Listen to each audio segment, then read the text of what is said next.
আল্লাহ বলেন, আমি আল্লাহ সাক্ষ্য দিচ্ছি, আমি আল্লাহ ছাড়া কোনো ইলাহ নেই। আমি আল্লাহ যে এক অদ্বিতীয়, আমি স্রষ্টা, আমি রব, আমি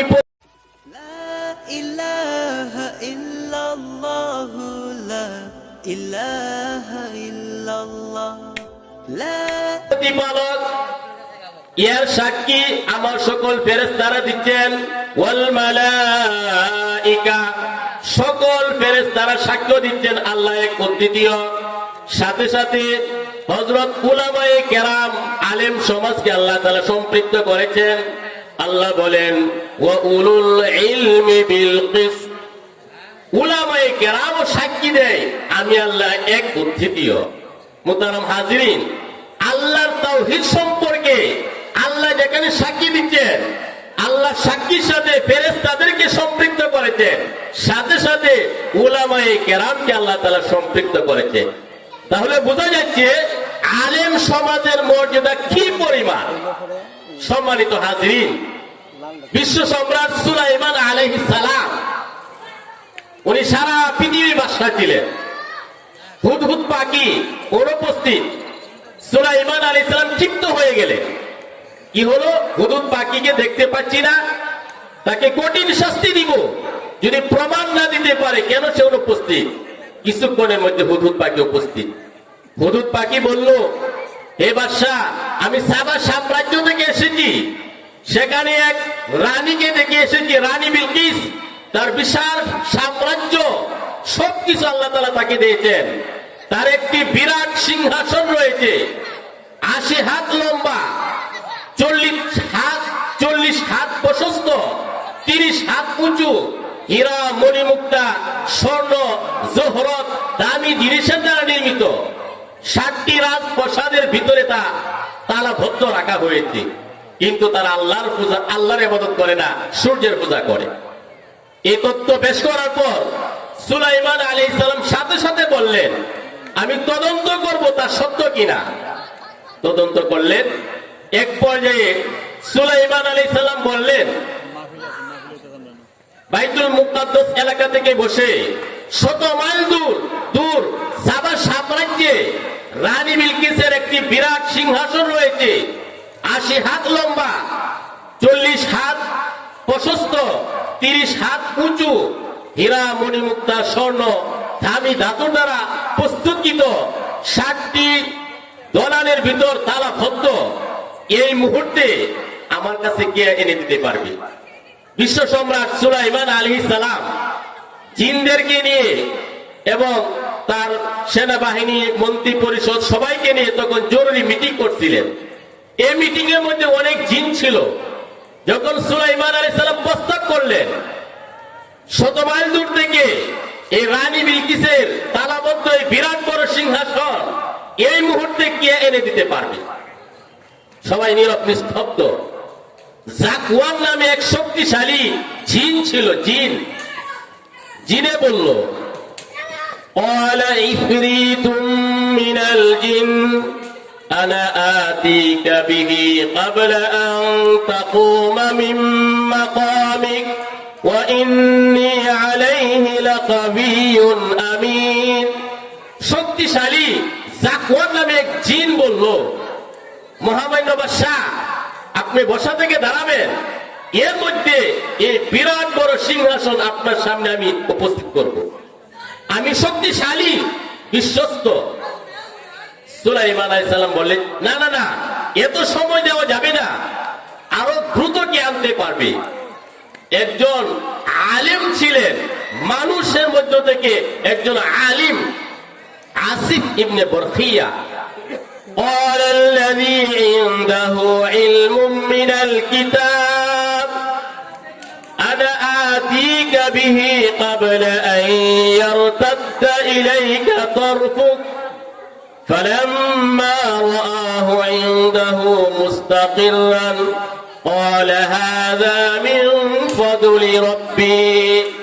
একজন আলিম আসিফ ইবনে বরখিয়া, তিনি বললেন, হে বাদশাহ, হে আল্লাহ নবী পয়গম্বর সুলাইমান, আপনার চোখের ফাঁকি মারার পূর্বে চোখের পলকের পূর্বে এই বিরাট বড় সিংহাসন আপনার সামনে আমি উপস্থিত করব। সুলাইমান আলাইহিস সালাম কে বললেন, একটু আকাশের দিকে তাকান। চোখের পলকের পূর্বে আলিম আসিফ ইবনে বরখিয়া এই বিরাট বড় সিংহাসন 100 মাইল দূর থেকে তালাবদ্ধ দলান কোঠা থেকে এনে সুলাইমান আলাইহিস সালামের সামনে উপস্থিত করলেন। আল্লাহু আকবার। তাহলে আলেমের মর্যাদা কি, আলেমের শান কি? এই জন্য আল্লাহ তাআলা বলেন, ইন্নামা ইয়াখশাল্লাহা মিন ইবাদিহিল উলামা, নিশ্চয় একমাত্র কেবলমাত্র উলামায়ে কেরামই আল্লাহকে ভয় করে। ইন্নামা কসরের জন্য আসে, সীমাবদ্ধতার জন্য। আরবি ভাষায় সবচেয়ে শক্তিশালী ভাবে অত্যন্ত বলিষ্ঠতার সাথে বোঝানোর জন্য কসর করা হয় 4 ভাবে। তার মধ্যে একটি হলো ইন্নামা। আল্লাহ তাআলার কথা তো এমনিই দামি, আল্লাহ তাআলা আরো দৃঢ়তার সাথে বিশ্ববাসীকে বোঝানোর জন্য আল্লাহ তাআলা বলছেন, ইন্নামা ইয়াখশাল্লাহা মিন ইবাদিহিল উলামা, নিশ্চয় একমাত্র আলেম সমাজে আল্লাহকে ভয় করে। হযরত উমর ইবনে আব্দুল আজিজ রাহমাতুল্লাহি আলাইহি, আমাদের মাযহাবের ইমাম, ইমামে আযম আবু হানিফা রাহমাতুল্লাহি আলাইহি বলেন, খাশিয়তের 2টা অর্থ। একটি অর্থ হলো আল্লাহকে ভয় করা, ভয়। আরেকটি অর্থ হলো সম্মান করা, সম্মান করা। উমর ইবনে আব্দুল আজিজ রাহমাতুল্লাহি আলাইহি, ইমামে আযম আবু হানিফা রাহমাতুল্লাহি আলাইহি বলেন, এই আয়াতের মধ্যে খাশিয়তের অর্থ হলো সম্মান করা। এই জন্য এই 2 মহান মনীষী এভাবে পড়তেন, ইন্নামা ইয়াখশাল্লাহু মিন ইবাদিহিল উলামা, একমাত্র আল্লাহ তাআলা আলেম সমাজকে সম্মান করেন। সুবহানাল্লাহ। সম্মানিত হাজিরিন, আল্লাহ তাআলা আলেমের শান মাকাম সম্পর্কে বলেন, ইয়ারফাইল্লাহু আল্লাযীনা আমানু মিনকুম ওয়াল্লাযীনা উতুল ইলমা দারাজাত। আল্লাহ তাআলা তাদের মর্যাদা সমুন্নত করেছেন, উঁচু করেছেন। তোমাদের মধ্যে যারা ঈমানদার, যাদের ইলম বেশি, তারাই সবচেয়ে বড় আলেম। তো আল্লাহ তাআলা বলেন, ঈমানদারদের মর্যাদা আল্লাহ তাআলা সমুন্নত করেছেন, বাড়িয়ে দিয়েছেন। ঈমানদার বড় ঈমানদার কে? যে বড় আলেম। এরপরে আবার আল্লাহ তাআলা বলেন, ওয়াল্লাযীনা উতুল ইলমা দারাজাত, যারা আলেম তাদের মর্যাদা দারাজাত, বিশাল মর্যাদা আল্লাহ তাআলা এদের জন্য বরাদ্দ রেখেছেন। উলামায়ে কেরামের মর্যাদা, সম্মান দুনিয়াতেও অনেক উঁচু, পরকালে অনেক উঁচু। এই জন্য আল্লাহ তাআলা বলে, যাদেরকে আল্লাহ তাআলা ইলম দিয়েছেন, ঈমান দিয়েছেন, এদের মর্যাদা দারাজাত, বহু বছরে বলেছেন অনেক উঁচু মর্যাদা আল্লাহ তাআলা দান করেছেন। সম্মানিত হাজরিন, বিশ্ববাসীর সামনে আল্লাহ তাআলা প্রশ্ন করেছেন, কুল হাল ইয়াস্তাবিল্লাযীনা ইয়ালামুনা ওয়াল্লাযীনা লা ইয়ালামুন। হে নবী, বিশ্ববাসীকে আপনি বলুন, যারা কোরআন হাদিসের ইলম জানে, যারা আলেম এবং যারা আলেম না, তারা কি এক সমান? কোশ্চিন কালেও না। সম্মানিত হাজিরিন, আল্লাহ রাব্বুল আলামিন ইলমের মর্যাদা অনেক দিয়েছেন। অল্প সময় কথা বলে আমি 10টা ইনশাআল্লাহ শেষ করে দিব। এই যে আমরা মাহফিলে বসলাম, হযরত মুহাম্মদ ইবনে সিরিন রাহমাতুল্লাহি আলাইহি বলেন, বিশিষ্ট তাবিঈ মুহাম্মদ ইবনে সিরিন, মুসলিম শরীফের মুকদ্দমা এসেছে, শামাইলে তিরমিজির শেষের হাদিসে এসেছে, হাযাল ইলমা দীনুন ফানজুরু আম্মান তাখুযুনা দীনাকুম। মুসলিম শরীফের শুরুতে এসেছে, আর মুহাম্মদ ইবনে সিরিন আন্নাহু ক্বাল হাযাল ইলমা দীনুন। আজকের এই মাহফিল, এই সমাবেশ, এই জলসা, এটা হলো ইলম, ইলমে দ্বীন, দ্বীনের বিষয়। ফানজুরু আম্মান তাখুযুনা দীনাকুম, অতএব তোমরা লক্ষ্য করো কাদের কাছ থেকে, কার কাছ থেকে এই ইলমে দ্বীন, ইসলাম, দ্বীন, শরীয়ত গ্রহণ করছো? তোমরা লক্ষ্য করো, আজকের এই মাজলিস, প্রত্যেকটা সমাবেশ ইসলামী সম্মেলন, দ্বীন, ইসলাম, ইলম, কোরআন, হাদিস, ইলমে ওহীর আলোচনা, এগুলো হলো দ্বীন, ইসলাম। তো বিশিষ্ট তাবেঈ মুহাম্মদ ইবনে সিরিন রাহমাতুল্লাহ আলাইহি বলেন, ওই ইলমে দ্বীন, শরীয়ত, ইসলাম, ধর্মীয় বিষয় গ্রহণ করার পূর্বে লক্ষ্য করো কার কাছ থেকে গ্রহণ করতেছো। আব্দুল্লাহ ইবনে মুবারক অনেক বিখ্যাত একজন হাদিস বিশারদ ছিলেন, আমিরুল মুমিনিন ফিল হাদিস আব্দুল্লাহ ইবনে মুবারক। তিনি বলেছেন, আল ইসনাদু মিনাদ দ্বীন লাউলাল ইসনাদ লাকালা মান শাআ মা শাআ। ধর্মীয় বিষয়ে কথা বললে সনদ লাগবে। তুমি কোথায় লেখাপড়া করেছো, কার কাছে লেখাপড়া করেছো, দ্বীনের ব্যাপারে কথা বললেই সনদ লাগবে। আব্দুল্লাহ ইবনে মুবারক মুসলিম শরীফের শুরুতেই বলতেছেন, আল ইসনাদু মিনাদ দ্বীন, ধর্মীয় বিষয়ে কথা বললে সনদ লাগবে, আলেমের সার্টিফিকেট লাগবে। যুগের উলামায়ে কেরাম, সমাজের উলামায়ে কেরাম মন্তব্য করতে হবে, হ্যাঁ উনি হাক্কানি আলেম। এই জন্যই হযরত আব্দুল ইবনে আব্বাস রাদিয়াল্লাহু তাআলা আনহু তিনি বলেছেন, মান ক্বালা ফিল কুরআনি বিগাইরি ইলম ফালিতাবাওয়া মাকআদাহু মিনান নার। ইলম ছাড়া কেউ যদি কথা বলে কোরআনের ব্যাপারে, সে যেন তার জায়গাকে জাহান্নামে নির্ণয় করে দেয়। মুসলিম শরীফ বিভিন্ন হাদিসের কিতাবে এসেছে, হযরত আবু হুরায়রা রাদিয়াল্লাহু তাআলা থেকে বর্ণিত, মান কাযাবা আলাইয়া মুতাআম্মিদান ফালিতাবাওয়া মাকআদাহু মিনান নার।